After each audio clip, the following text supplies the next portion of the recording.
जय हिंद प्यारे मित्र, आप लोग अपने परिवार के साथ जुड़ चुके हैं। देखिए, हम पिछले पार्ट में पढ़ चुके थे वर्णमाला, जिसमें हम स्वरों के प्रकार को पढ़ना प्रारंभ कर चुके थे।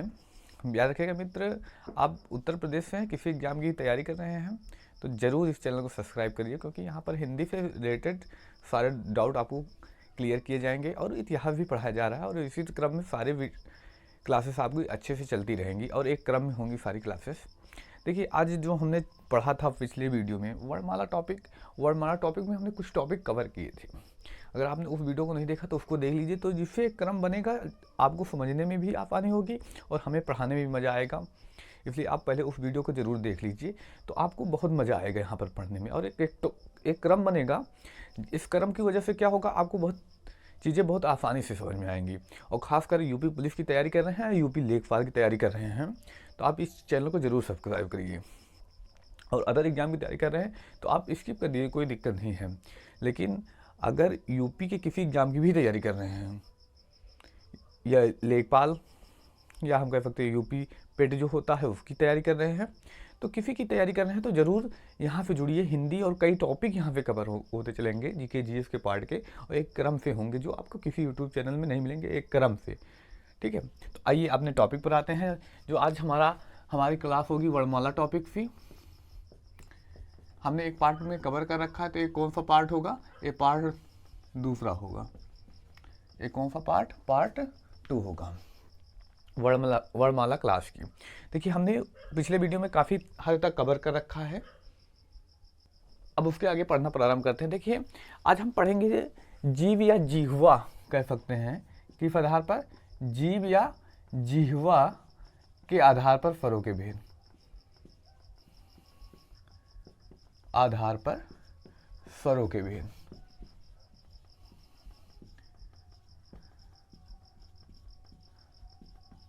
आज की आधार पर हम लेते हैं, तो जीव या जीवा के आधार पर स्वर कैसे होते हैं, किस प्रकार के होते हैं, उसके तो लेंगे। तो हम देखते हैं जीव या जीवा के आधार पर स्वर कितने प्रकार के होते हैं, 3 प्रकार के होते हैं। कौन से, अग्र स्वर,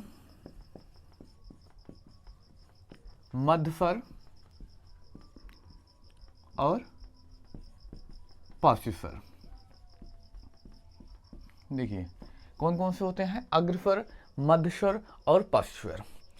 याद रखिएगा 3 होते हैं, अग्र, मध्य और पश्च। हम जब बोलते हैं तो हमारे जीवित जो जीवा होती है वहाँ से बोलने के लिए जो आगे हिस्से से जोर पड़ता है, जीभ के आगे वाले हिस्से से, उसको कहते हैं अग्र स्वर। बीच वाले हिस्से से जो बोलने में आते हैं उन्हें मध्य स्वर, और किसे कहते हैं जो पीछे से एकदम बोलने में आते हैं उन्हें पश्च स्वर कहते हैं।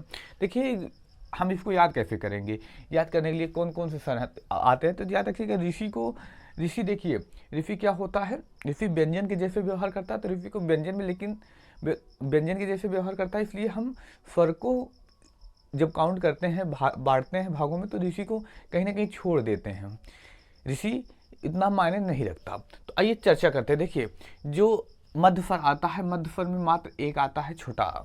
कौन सा आता है, छोटा आ। अब देखिए 3 नंबर पे है पश्च।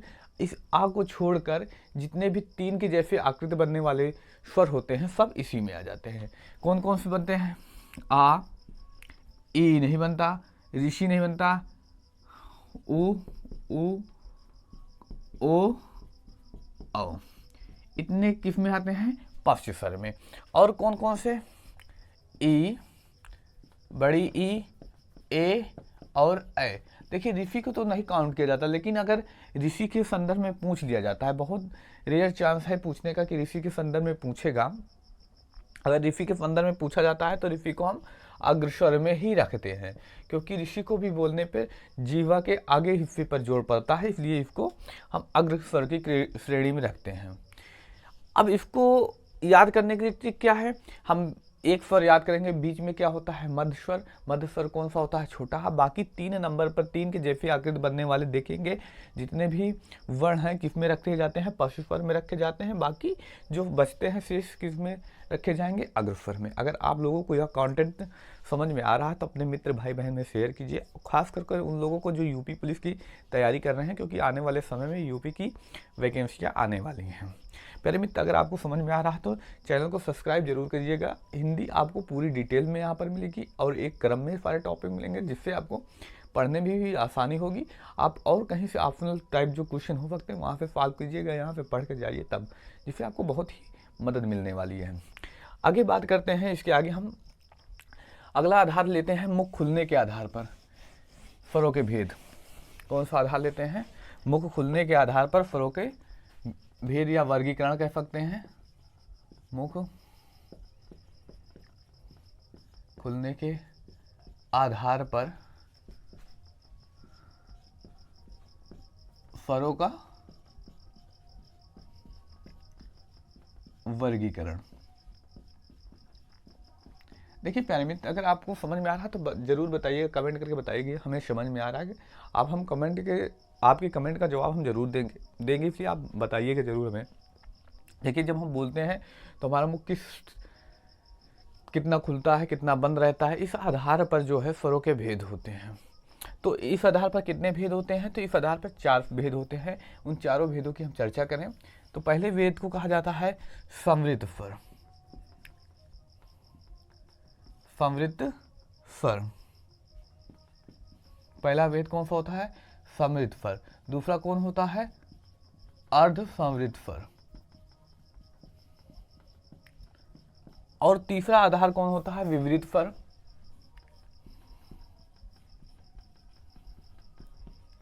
और चौथा कौन सा होता है? अर्धविपरीत स्वर।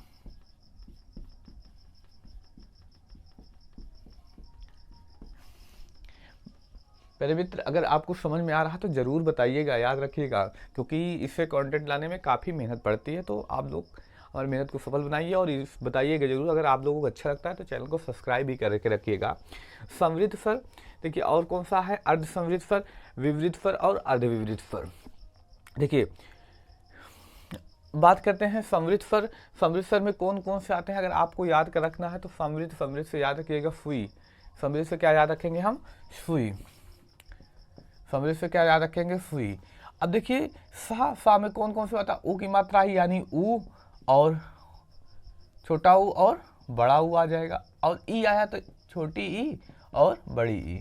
समृद्ध से हम याद रखेंगे सुई। सुई देखिए समृद्ध से सा क्या हो जाएगा? समृद्ध।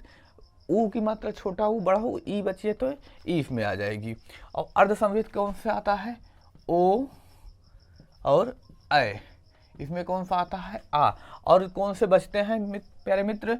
आ बचता है। और कौन सा बचता है? ए बचता है, ऐ बचता है। इतने प्यारे मित्र बचते हैं। एक हिस्से में आएंगे और कोई बचता है, माफ कीजिएगा, ओ बचता है यहाँ पर। प्यारे मित्र देखिए यहाँ पर इसको लिख रखे थे हम। तो देखिए कितने आ गए समृद्ध स्वर में? सुई से हम याद रखेंगे, साम से समृद्ध हो जाएगा। और ऊ हो जाएगा, ई से ई हो जाएगा, ओ ए। फिर विपरीत में आ आएगा, और विपरीत में कौन सा आ जाएगा? आ ए और ओ आएगा। अगर आपको समझ में आया है तो जरूर इस पर बताइएगा कमेंट करके। आगे बात करते हैं, अगला आधार हम लेते हैं। अगला आधार कौन सा होता है? तो ओठ आकृति के आधार पर। ओठ आकृति के आधार पर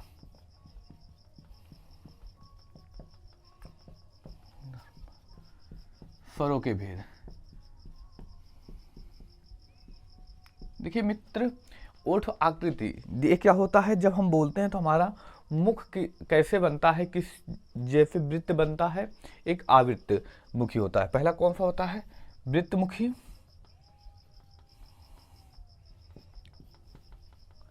वृत्त मुखी। दूसरा कौन सा होता है? आवृत्त मुखी।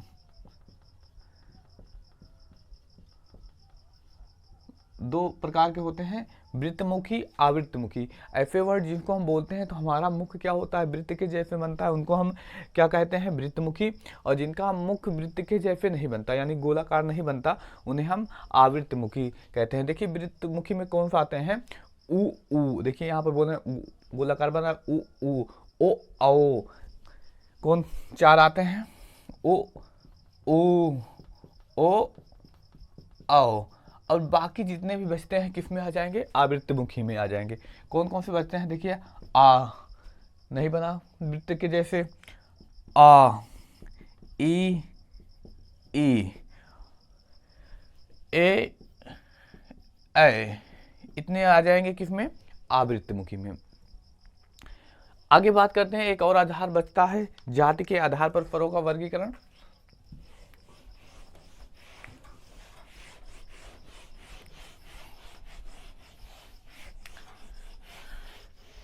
अगला आधार हम लेते हैं जाति के आधार पर स्वरों का वर्गीकरण। जाति के आधार पर कितने भागों में बांटा गया है,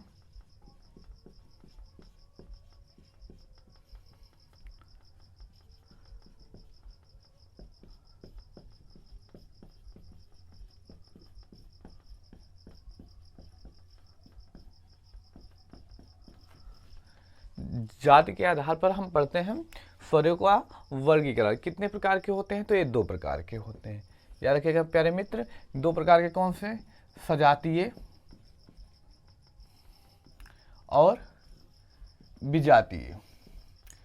सजातीय कौन से होते हैं, जो एक ही कास्ट यानी एक ही जात से बने हों, एक ही जैसे से बने हों, उन्हें सजातीय कहते हैं। और विजातीय कौन से होते हैं, जो अलग अलग वर्णों के योग से बने होते हैं, उन्हें विजातीय कहते हैं। जैसे हम बात करते हैं आ, ई, उ और उ। जबकि हमने पिछले वीडियो में पढ़ा था संयुक्त स्वर, जितने भी संयुक्त स्वर होते हैं सब किस में ही आ जाते हैं, विजातीय में आ जाते हैं। कौन कौन से, देखिए ए किसके योग से बनता है, आ और ई के योग से, इसमें ए भी आ जाएगा। उस प्रकार ओ की बात करेंगे तो ओ किसके योग से, आ और उ के योग से बनता है और इसमें औ भी आ जाता है। आपने पिछला वीडियो नहीं देखा तो वहाँ पे देखिए, संयुक्त स्वर बहुत डिटेल में बहुत बारीक तरीके से बताया गया है, तो आपको बहुत अच्छे से समझ में आएगा। ये हमने जो यूपी के लेवल का और यूपी के किसी भी एग्जाम के लिए जो यहाँ पे प्रश्न बनते हैं, उम्मीद करते हैं कि यहाँ पे बाहर प्रश्न नहीं आता। तो आप लोग यूपी के एग्जाम की तैयारी कर रहे हैं तो इसको ज़रूर देखिएगा। देखिए एक स्वर और होता है, उसके बारे में जान लें, जिसको हम आगत स्वर कहते हैं।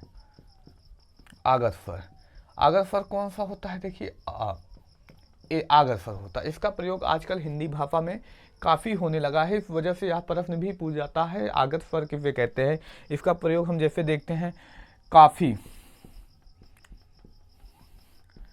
टॉफ़ी, ऐसे वर्ड जो होते हैं इनमें इसका प्रयोग मिल जाता है। काफ़ी हो गया, टॉफ़ी हो गया, ऐसे वर्ड इसमें प्रयोग इसका मिल जाता है। हमने स्वरों को वर्गीकरण पढ़ लिया। अगले वीडियो में हम पढ़ेंगे व्यंजनों के बारे में। अगर आपको यह वीडियो पसंद आया तो अपने मित्र भाई बहन में शेयर कीजिए और हमारे चैनल को सब्सक्राइब कीजिए। मिलते हैं अगले वीडियो में। धन्यवाद, जय हिंद।